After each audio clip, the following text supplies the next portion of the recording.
Ternyata di bulan yang sama, November, tanggal 28 sama juga nih tanggalnya 2025, terjadi juga banjir besar di Malaysia. Dan banjir ini bukan cuma terjadi di satu daerah doang guys, banyak. Banjir besar ini terjadi di Kedah, Kelantan, Perak, Terengganu. Dan ini sangat-sangat fatal guys, karena apa? Kelantan itu teman-teman tahu ya, salah satu pusat produksi berasnya Malaysia itu dari sana, dari Kelantan. Nah diperkirakan ya, kerugian gara-gara banjir ini merusak sawah-sawah yang ada di Kelantan, itu ada lebih dari 2 juta ringgit tuh nilai kerugian di sana. Karena banyak sawah-sawah yang rusak, tenggelam, gagal panen. So teman-teman di Malaysia, gua harap lu bisa resilient lah. Teman-teman bisa saksikan nih, Malaysia harus bener-bener fokus nih buat menambah ketahanan pangan mereka. Kalau perlu impor besar-besaran lah beras dari Indonesia. Orang Indonesia siap menyelamatkan rakyat Malaysia yang hancur lebur sawah-sawahnya di Kelantan nih gara-gara banjir itu. Tapi yang jadi pertanyaannya, kenapa ya Malaysia bisa banjir besar? Banyak yang tenggelam di sana. Kenapa guys? Apakah gara-gara deforestasi di Malaysia terjadi secara masif? Ternyata memang iya sih. Mereka ada di peringkat 5 nih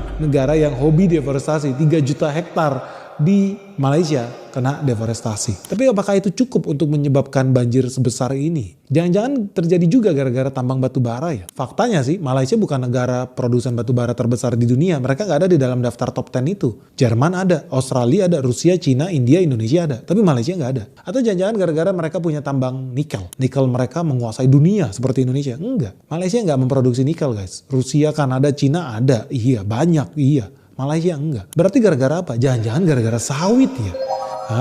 Mulai menarik nih. Karena ternyata Malaysia itu peringkat 2 produsen sawit terbesar di dunia. Indonesia 46 juta ton setahun. Malaysia bisa hampir 20 juta ton setahun. Tetapi pertanyaannya, apakah banjir besar di Malaysia terjadi gara-gara mereka nanam sawit? Jawabannya tidak. Ya karena simpel aja, tadi kan gue bilang gagal panen di Kelantan. Ya simpel, karena daerah kayak Kelantan, Terengganu itu daerah penghasil padi dan karet. Bukan daerah sawit guys. Jadi kalau dibilang oh mereka tenggelam gara-gara nanam sawit, tidak. Memang Malaysia itu nanam sawit, tapi bukan di Kelantan sama Terengganu juga.